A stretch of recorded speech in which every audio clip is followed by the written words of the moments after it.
जामिया मस्जिद अक्सा बरकत कॉलोनी में महफिल मिलाद मुस्तफ़ा सल्लल्लाहु अलैहि वसल्लम का इनेकाद किया गया, जिसमें सैकड़ों मुसलमानों और उलमा कराम ने शिरकत की। महफिल पाक की सदारत अल्लामा मौलाना मुफ्ती महबूब अहमद शरकपुरी ने की और उन्होंने हजूर सल्लल्लाहु अलैहि वसल्लम के जिक्र से हाजिरीन महफिल के दिलों को मुनव्वर किया।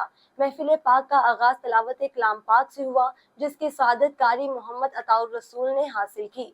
बानी महफिल मियां मोहम्मद नासिर ने अपने खिताब में सीरतुन नबी सल्लल्लाहु अलैहि वसल्लम और दीन इस्लाम की सरबलंदी पर रोशनी डाली और मुसलमानों को इत्तेहाद व इत्तफाक की तलकीन की। तकरीब में बड़ी तादाद में अहले इलाका और मोअज़्ज़िज़ीन ने शिरकत की।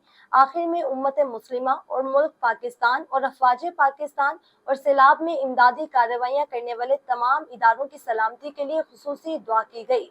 हुकूमत पंजाब की काविशों को भी सराहा, जिन्होंने दिन रात मेहनत करके बरकत कॉलोनी चून के लोगों को दोबारा अपने घरों में आबाद किया। महफिल पाक के बाद लंगर का वसी एहतमाम किया गया।